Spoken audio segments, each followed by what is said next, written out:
Kurikulum Merdeka merupakan kurikulum terbaru yang dikeluarkan oleh Kemendikbudristek, di mana pada kurikulum ini Bapak Menteri Nadiem Makarim memberikan sebuah tantangan kepada seluruh Bapak Ibu guru hebat di Indonesia untuk lebih meningkatkan keprofesionalannya di dalam mengajar dan mendidik peserta didik ke arah yang jauh lebih baik lagi, yaitu dengan cara melakukan sebuah pembelajaran yang berbasis pada pembelajaran berdiferensiasi.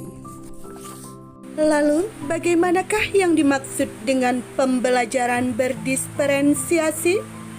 Baiklah Bapak Ibu guru hebat, silakan saksikan video berikut ini.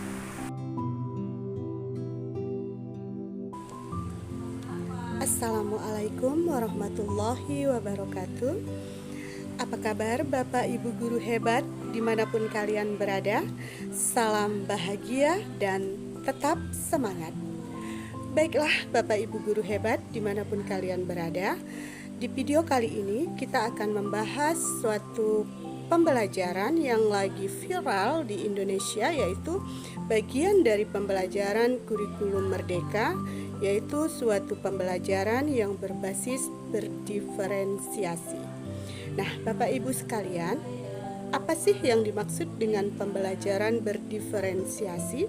Nah, di sini Bapak Ibu guru yang saya banggakan, saya memberikan suatu pemaparan tidak begitu baku, jadi dengan menggunakan bahasa saya sendiri yang mudah-mudahan dengan bahasa yang saya gunakan ini mungkin akan lebih mudah untuk Bapak Ibu guru hebat pahami apa yang dimaksud dengan pembelajaran berdiferensiasi itu sendiri.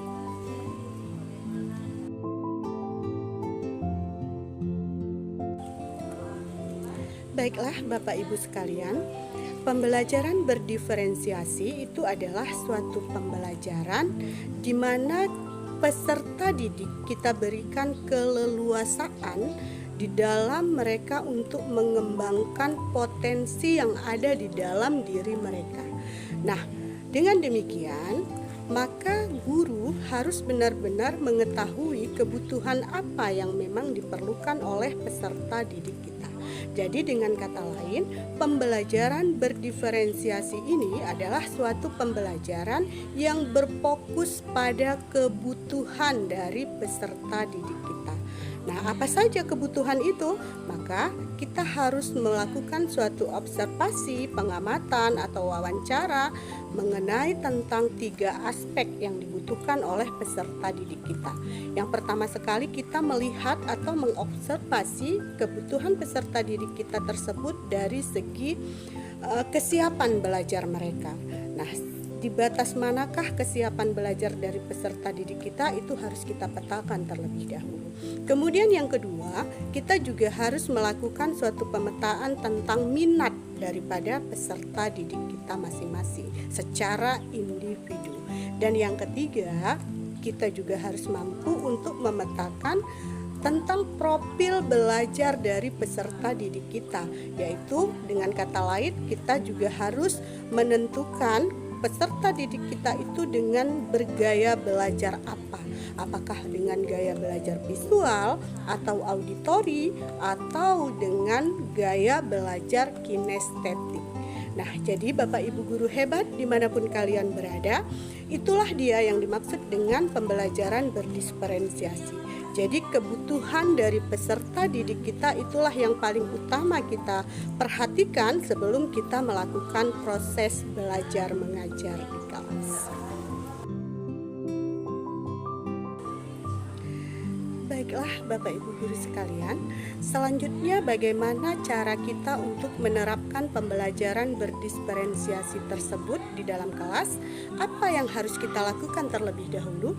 Nah, langkah-langkah di dalam melaksanakan sebelum kita melaksanakan pembelajaran berdiferensiasi yang harus kita lakukan terlebih dahulu adalah melakukan sebuah pemetaan tentang kebutuhan dari peserta didik kita tersebut yang terkait yang seperti saya katakan di awal tadi, yaitu tentang 3 aspek. Kita petakan terlebih dahulu tentang kesiapan belajar mereka, kemudian bagaimana minat serta bakat daripada peserta didik kita. Lalu yang ketiga, mereka dengan bergaya belajar apa sesuai dengan profil belajar mereka, apakah di kinestetik, visual, atau auditori. Nah, adapun cara kita untuk melakukan bagaimana cara pemetaan tersebut, kita bisa melakukannya melalui observasi langsung, atau bisa juga kita melakukannya dengan wawancara dan memberikan angket pada peserta didik kita tersebut. Atau bahkan mungkin bila diperlukan, kita juga bisa melakukan wawancara langsung kepada peserta didik kita dan juga kepada orang tua daripada peserta didik kita serta orang-orang yang berada di lingkungan dari peserta didik kita tersebut, sehingga untuk keakuratan data ataupun pemetaan kita, maka adanya hubungan kerjasama antara guru, orang tua dari peserta didik kita serta lingkungan masyarakat tempat tinggal peserta didik kita itu juga sangat mendukung.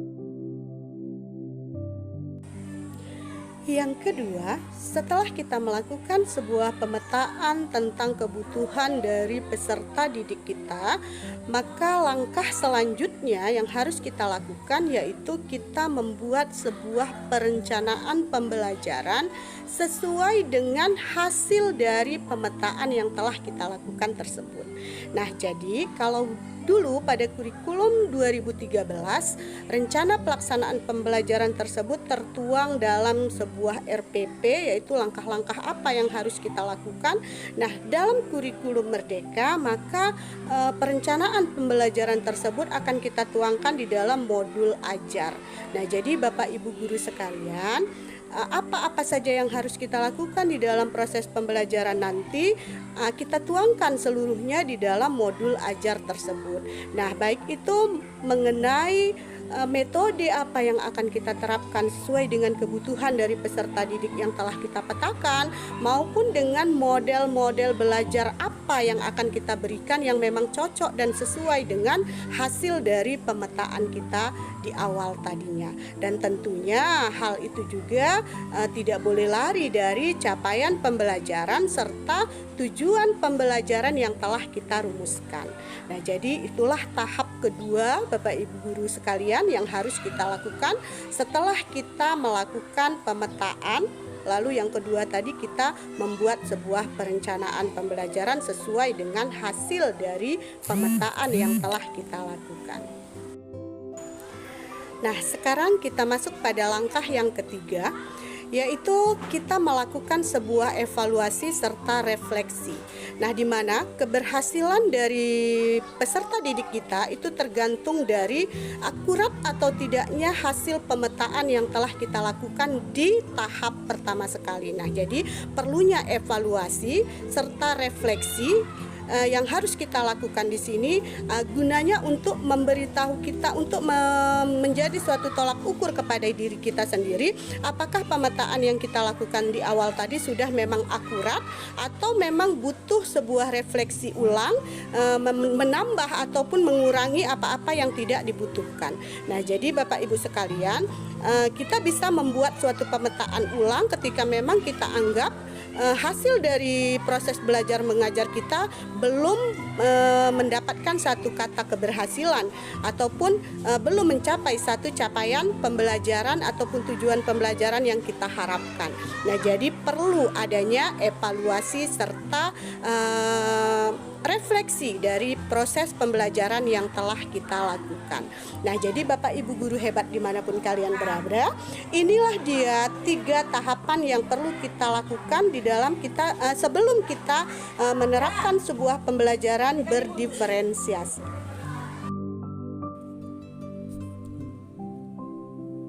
Demikianlah pembahasan kita tentang pembelajaran berdiferensiasi, baik mulai dari definisi sampai pada tahap penerapannya di dalam proses belajar mengajar.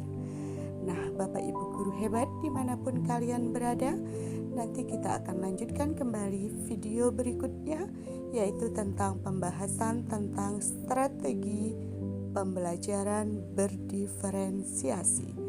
Terima kasih atas segala perhatiannya. Saya sudahi dengan wabillahi taufik wal hidayah.